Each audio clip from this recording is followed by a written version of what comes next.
Hello প্রিয় শিক্ষার্থী বন্ধুরা, বিবি ম্যাথ একাডেমির পক্ষ থেকে আপনাদেরকে শুভেচ্ছা জানাই। আশা করি ভালো আছেন সবাই। আজকে আমি আপনাদেরকে দেখাবো যে কিভাবে বর্গমূল নির্ণয় করতে হয়। আমরা বর্গমূল দুটি পদ্ধতিতে নির্ণয় করতে পারি। একটা হচ্ছে মৌলিক গুণনীয়কের সাহায্যে, আর একটা হচ্ছে ভাগের সাহায্যে। আমরা প্রথমে দেখব মৌলিক গুণনীয়কের সাহায্যে কীভাবে বর্গমূল নির্ণয় করা হয়। ধরি একটি সংখ্যা 36, ঠিক আছে। এই 36-এর কি নির্ণয় করব? বর্গমূল নির্ণয় করব। প্রথম যে পদ্ধতি সেটা হচ্ছে মৌলিক গুণনীয়কের সাহায্যে। এখন এই যে গুণনীয়কগুলো নির্ণয় করব, এই মৌলিক গুণনীয়কগুলো যে বের করব 36-এর, সেটা কীভাবে নির্ণয় করতে পারি? আমরা জানি যে একটা পদ্ধতি, সেটা হচ্ছে কি 18 দুগুণী 2, 18 দুগুণী 36, আবার 2, 9 দুগুণী 18, 3, 3 তিরিকা 9, তাই না? তাহলে এখানে 36 সমান 36-এর গুণনীয়কগুলোকে আমরা কীভাবে লিখতে পারি? 2 গুণন 2 গুণন 3 গুণন 3।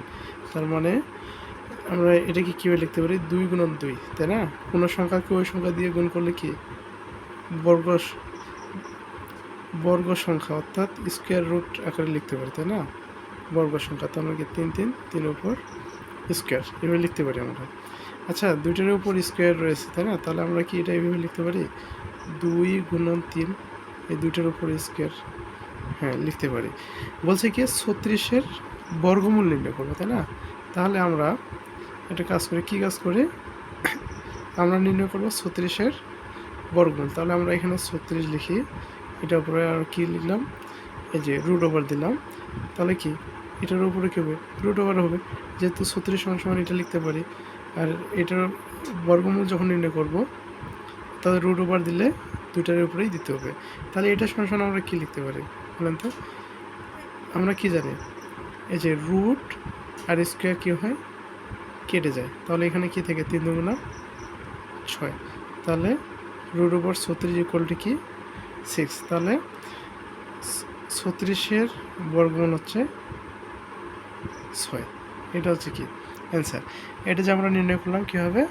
মৌলিক উৎপাদকের সাহায্যে, অর্থাৎ মৌলিক গুণনীয়কের সাহায্যে। উৎপাদক গুণনীয়ক একই। তারপরে আরেকটা কি আছে? ভাগের সাহায্যে। ভাগের সাহায্যে আমরা কীভাবে নির্ণয় করি? দেখেন 36 ভাগের সাহায্যে নির্ণয় করব। তাহলে এই 36-কে যখন আমরা ভাগের সাহায্যে, আসলে এই পদ্ধতিতে আমরা কি নেওয়া হয়? জোড়ায় নেওয়া হয়, ঠিক আছে। যেহেতু এখানে এক জোড়ায় রয়েছে, অতএব আমরা এমন একটা সংখ্যা নেব, যেই সংখ্যাটা নেব সেই সংখ্যা দিয়েই গুণ করে এটা মিলাতে হবে। তার মানে কি 6 যদি নিই, 6কে 6 দিয়ে গুণ করতে হবে, তাহলে 36 মিলে যায়। অতএব 36-এর কি বর্গমূল হচ্ছে 6। এভাবে আমরা বর্গমূল নির্ণয় করতে পারি।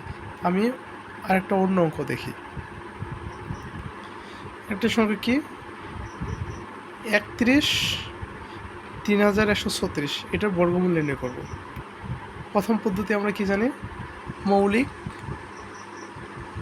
গুণনীয়কের সাহায্যে, তাই না? তা মৌলিক গুণনীয়কগুলো আমরা কীভাবে নির্ণয় করব? 3 1 3 6 আমরা নির্ণয় করি। 2, তাহলে এটা কি হচ্ছে 2 1 2, এখানে থাকলো 1 1 আর 1 হচ্ছে 11, 5 দুগুণী 10 10, এখানে আছে 11, 1 থাকলো, 1 আর 3 13, 6 দুগুণী 12, এখানে 1 আর 6 হচ্ছে 16, 8 দুগুণী 16। এই আমরা নির্ণয় করি। আপনারা জানেন এটা, হ্যাঁ। আমি তারপর নির্ণয় করে দেখাচ্ছি। 7 দুগুণী 14, এখানে হচ্ছে 15, 1 1 আর 6 16, 8 দুগুণী 16, 8 4, হ্যাঁ 2 3 দুগুণী 6, এখানে তাহলে 1 আর 1 8, হ্যাঁ। তাহলে 9 দুগুণী 18, 2 দুগুণী 4 2, হ্যাঁ 2 ওকে 2, 1 আর 9 8 19 থেকে কি 9 দুগুণী 18, 1 আর 2 12, অর্থাৎ 6 দুগুণী 12 2, তাহলে এখানে কি 9 দুগুণে 18, 11 16 আর দুগুণে 16, তাই না 2, অতএব কি 4 দুগুণে 8, 9 9 আর 1 18, অতএব 9 দুগুণে 18। হ্যাঁ, তারপরে কি এখানে 49, তারপর কি আছে 7, 7 7 49, অতএব তাহলে ওই যে 3 1 3 6 এর মৌলিক গুণনীয়কগুলো কি পাওয়া যাচ্ছে? 2 গুণন 2, যে 1 2 3 4 5 6, 6টা 2, 1 2 3 4 5 6 5 7 কয়টি? 1 2, 7 গুণন 7। এখানে দেখেন 2 কিন্তু কি মৌলিক সংখ্যা, 7ও কিন্তু মৌলিক সংখ্যা, অতএব এগুলো কি মৌলিক গুণনীয়ক। এখন এখানে কীভাবে লেখা যায়? যে 2 2, হ্যাঁ এখানে দুটা দুটা দুটা দুটা দুটা, এগুলো কি আমরা বর্গ আকারে লিখতে পারি, তাই না? 2 এর উপর স্কোয়ার গুণন 2 এর উপর স্কোয়ার গুণন 2 এর উপর স্কোয়ার গুণন 7 এর উপর স্কোয়ার। তাহলে আমরা দেখেন প্রত্যেকটার উপর স্কোয়ার আছে, অতএব আমরা 2 গুণন 2 গুণন 2 গুণন 7 এভাবে লিখতে পারি আমরা। হ্যাঁ, যেহেতু এই যে 2 2 2 7 প্রত্যেকটার উপর কি স্কোয়ার রয়েছে, অতএব আমরা এই চারটাকে একই জায়গায় লিখে টোটালটার উপরে আমরা স্কোয়ার দিতে পারি। তাহলে এটাকে কীভাবে লেখা যায়? 2 দুগুণে 4, 4 দুগুণে 8, হ্যাঁ 27 56, 56 উপরে স্কোয়ার। তাহলে কি 3 1 3 6, 3 1 3 6 সমান কি 56 স্কোয়ার হিসেবে লিখতে পারি। যেহেতু এটার কি বলছে, এটার বর্গমূল, তার মানে কি রুট ওভার দিতে হবে, তাহলে কি এটার উপর রুট ওভার হবে, তাই না?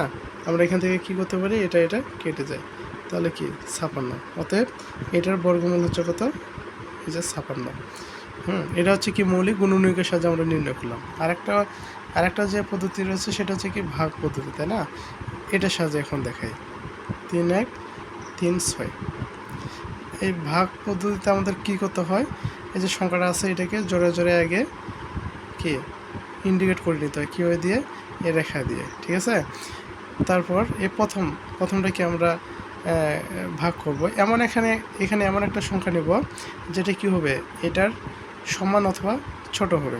আচ্ছা, আমরা যদি 5 নিই তাহলে কি হয়? 5 হচ্ছে 25, 31 থেকে ছোট। যদি 6 নিই 6 36, 31 থেকে বড় হচ্ছে, তাহলে আমাদের 5 নিতে হবে। 5 হচ্ছে 25, তাই না? তো এখন বিয়োগ করবো, 5 সেকেন্ড না গেলে 6, তাহলে 1 এটা। আর এখানে যে এই যে জোড়া রয়েছে আমরা এটাকে নিচে নামাই নেব।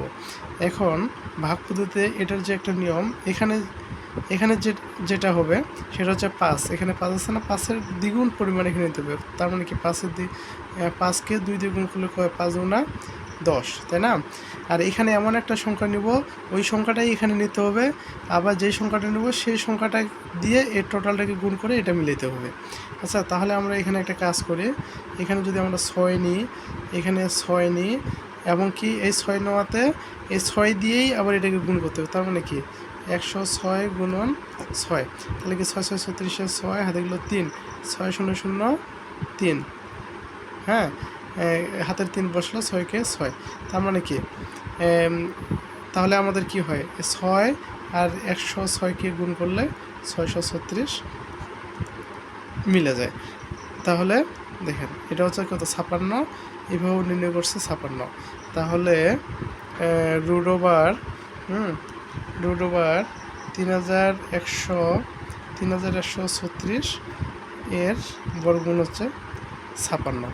এভাবে আমরা দুই পদ্ধতিতে নির্ণয় করতে পারি। আমি আপনাদেরকে একটা কথা বলি, যদিও চাকরির পরীক্ষায় প্রিলিমিনারিতে হয়তো বা আপনাদের কাছে এই নিয়মটা হয়তো গ্রহণযোগ্য মনে হবে না, কিন্তু যখন আপনারা রিটার্ন পরীক্ষা দেবেন তখন কিন্তু এটা আপনাদের জানতে হবে, ঠিক আছে? ডিটেলস না জানলে আপনারা রিটার্ন পরীক্ষায় সলিউশন করতে পারবেন না। হ্যাঁ, আমরা অবশ্যই সংক্ষেপে দেখব, শর্টকাট টেকনিকও দেখব। এখন আমি আরও অন্যান্য সলিউশন নিয়ে কথা বলবো।